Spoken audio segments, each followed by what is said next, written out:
Muri iri somo tugiye kwiga uburyo wa recordinga ijwi ryawe rikaza rifite umwimerere mwiza cyane mu gihe uri gukora ibyegeranyo cyangwa se uri gucreatinga content. Twagiye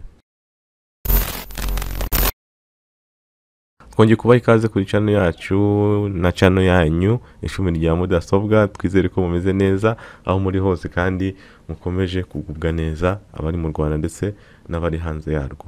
Bityo rero tugiye kwiga uburyo muri Camtasia umuntu ya recordinga ijwi rye cyangwa se agafata ijwi rye rikaza rimeze neza. Uraza hano kuri voice narration,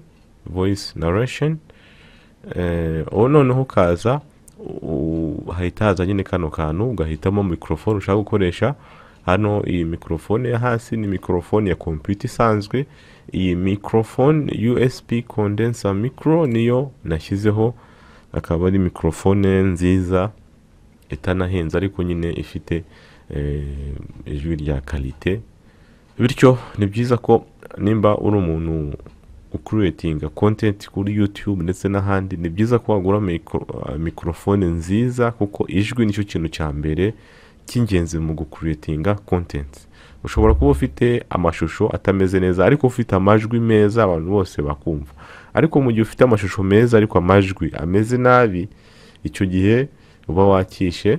Bityo rero reka tuzi hano handitsemo ngo paste or type your text here.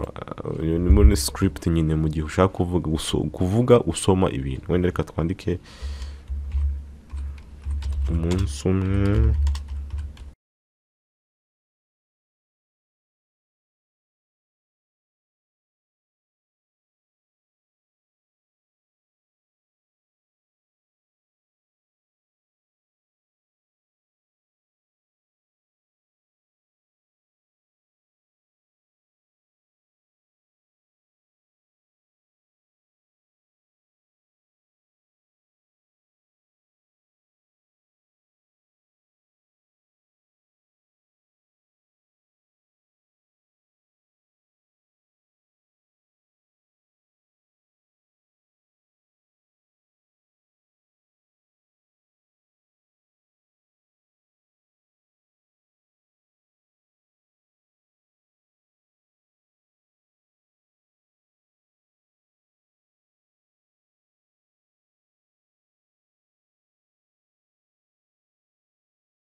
n'ibintu tufe kwandika nyine gutyo gusa. Ni agakuru kamwe umwana yigeze kubaza papa we ati se Imana ingana ite? Umwana aramubwira, papa aramusubiza ati biterwa n'uyireba mwana wanjye. Ati se kubera iki? Papa aramubwira ati, ahita amujyana ku kibuga cy'indege amwereka indege, aramubwira ati iyi ndege uri kubona ingana ite? Aramubwira ati ni nini kubera tuyegereye. Noneho barataha abona indege mu kirere, aramubwira ati se iriya ndege ingana gute? Aramubwira ati ntoya. Aramubwira ati rero n'Imana nuko nguko, iyo Imana uyegereye ukayiba hafi ubona nyine ari nini cyane mu buzima bwawe, buri kintu cyose gifiteho uruhare mu buzima bwawe, ariko iyo uyiri kure ubona nyine nta kintu ugufasha mu buzima bwawe kubera nyine uyiri kure, ntabwo uyitekerezaho buri munsi n'ibindi nk'ibindi. Bityo rero ni agakuru nyine nasomye ahantu, nagira ngo nakanditse nyine mu ncamake kugira ngo tukigireho nyine, kugira ngo tubashe kuri codinga turi kuntu biza. Wenda reka iyi speed tuyongere kugira ngo iyi video ise nkaho iba ndendeho gake. Iyo ushaka rero gutangira kuri codinga uraza ugakanda hano kuri start voice recording. Urabona ko yatangiye kuri codinga. Turaza turi codinge dusoma ibyanditse hano. Twandike dusome ngo umunsi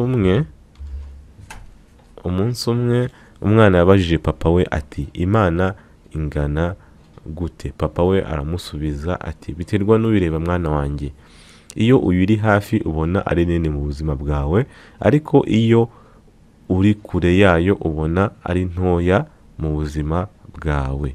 Noneho duhita tuza hano dukande stop. Urabona ko narration yamaze kugira gute kuza. Reka noneho tuyisevinga aho dushaka.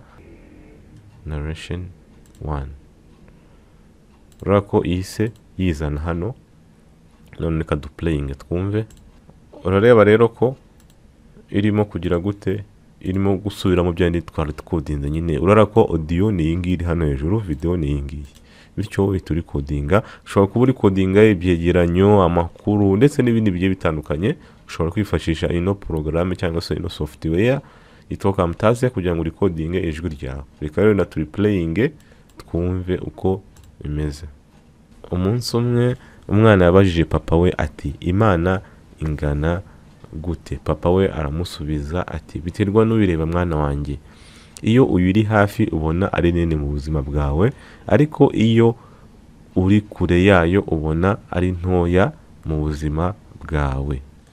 Urareba rero ko iri codinga nyine neza. Nimba nawe rero ukora ibyegeranyo, ukora amakuru kuri YouTube cyangwa se ushaka kurikodinga amasomo runaka, ushobora kuza gukoresha iyi option yitwa voice narration. Iri codinga neza kandi ukabasha kuyikoresha muri gahunda zawe. Bityo rero isomo ryacu nahanga turisozereje, dukomezanye n'amasomo akurikira kandi tubibutsa gukomeza gukanda like kugira ngo iyi video igere ku bantu benshi, ndetse no kuyisangiza abavandimwe mubona yagirira akamaro. Turabakunda cyane. Ciao, Imana ikomeze kubarinda.